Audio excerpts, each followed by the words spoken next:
Hey guys, so in our last video, we were covering the Fruediger scale and we were covering some of the more kind of broad general classifications of type. In this lecture, we're going to be covering a system that is attempting to be a little bit more specific and basically easier to understand while you're classifying type. And this is the Vox system. Now you're going to see a couple of little facts written right underneath it. Basically, the Vox system was created by none other than Maximilian Vox.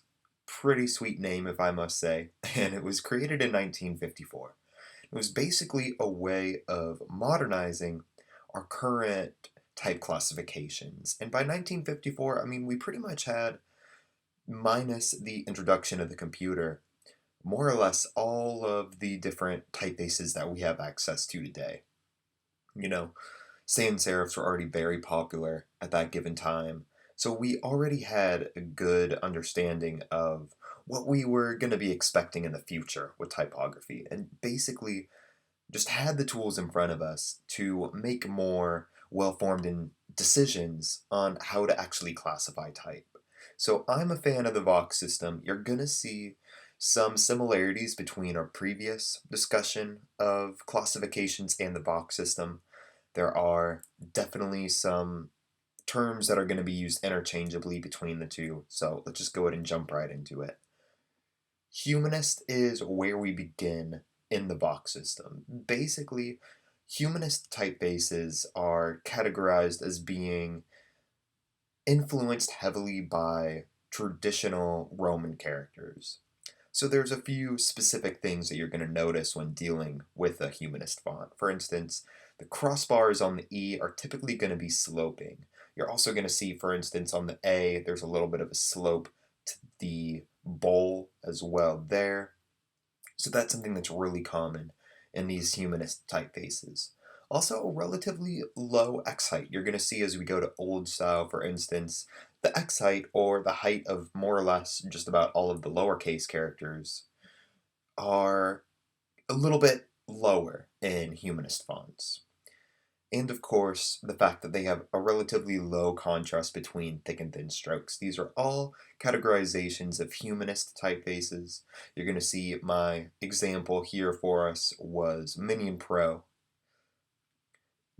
Minion Pro is actually kind of a funny font too, because it was made in like 1997 by Adobe, but the manufacturer or the typographer who made the typeface was heavily influenced by Roman characters. And that's kind of the nice thing about the Vox system, is it's not necessarily by the date that the typeface was made on how it's categorized.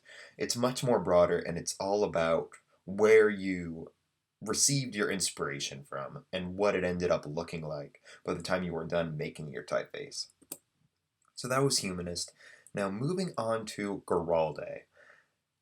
I'm not the biggest fan of this particular classification because old style is just much more relevant and it's going to be more easily understood by your audience. But basically you're talking about the same thing between Garalde and old style. They're going to have those typically cupped serifs, very commonly kind of wedge shaped, if you will, um, very close to an upright axis. For instance, on that D, you're going to notice it's just slightly pushed off to the left of the stress of the axis of the bowl of that D, as well as the O in old style, for instance. It's heavily influenced by 16th century French type designers, who, of course, were influenced by their Italian predecessors. Um, Crossbars are almost always going to be horizontal. For instance, the E at the end of Garalde has just that perfectly horizontal crossbar. You know, those are going to be some distinctions that are going to help you spot these old style typefaces or Garalde in these circumstances. Now, transitional, of course, this is going to basically match our previous transitional classification. So, heavily influenced during the 17th century and really the transition into that time, or the Age of Enlightenment, you know? So, our precision in instruments was just so much more clear and well developed at that time. So, heavier contrast between the thick and thin strokes, almost always a complete vertical axis. So for instance, on the O in Transitional, you're going to see the axis of that O is perfectly vertical. It's perfectly upright.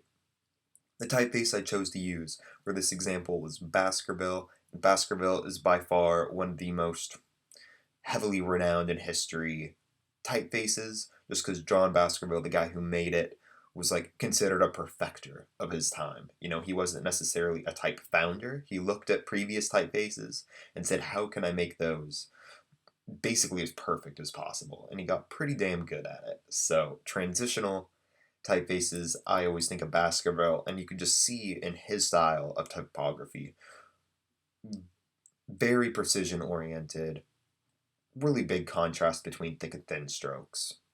So keep that in mind when you're spotting transitional typefaces. Now, Didone is basically used in place of modern. So Didot is the example typeface that I'm using for this particular slide. Basically, it has the exact same rules as modern. I shouldn't need to talk too much about it. It's a very distinct style. There is an extreme contrast between thick and thin strokes.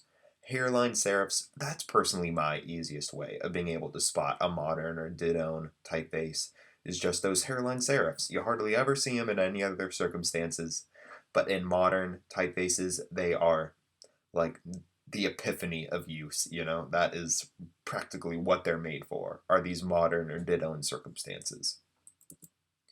Now moving on to slab serif. So again, something that we should be familiar with from the last video we put together. Basically just really large and squared off serifs, meant to be extremely legible from a distance. Museo Slab is the example I'm using on this slide. Remember, it is also called Egyptian, so keep that in mind. If you ever hear that word used, you know exactly what they're trying to describe. They're trying to get across a slab serif typeface. Lineale. Lineale is basically used in place of sans serif. So same rules as sans serif from before. Typically little to no stroke contrast. I mean, if we really wanted to get picky, looks like there's a tiny bit of contrast in the A of Lineale, for instance. But for the most part, it's all just straightforward, even, no serifs. The typeface I'm using here is Din alternate, which Din is actually kind of a trippy typeface. It was made in like 1940 something. It might have been a little bit earlier, but I want to say about 1940, for Germany, as a way to continually classify and kind of regulate the introduction of city infrastructure to a certain degree. So like train cars all used DIN, street signs all began using DIN in Germany. So it's actually kind of an interesting typeface based in that regard. It looks really modern to today's standards. So that's Lineale. Basically the exact same thing as sans serif. If you can spot a sans serif typeface, you can spot a Lineale one. Now, GLYPHIC. Here's where we kind of start to break the traditional classifications that we were talking about before. GLYPHIC typefaces are typically heavily inspired by traditional chiseled or carved letter forms. So the typically easiest way to spot a GLYPHIC typeface is those triangular serifs.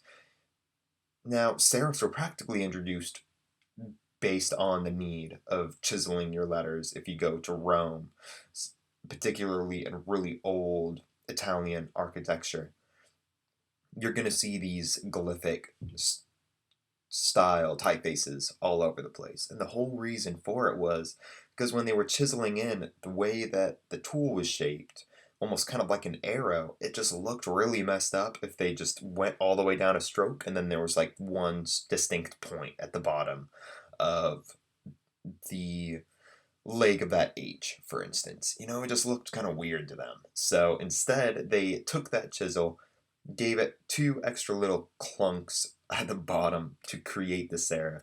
Typically, it was in this kind of triangular form.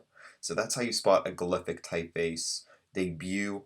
It's also a very modern typeface made specifically on the computer that I used for this. However, it follows those same guidelines.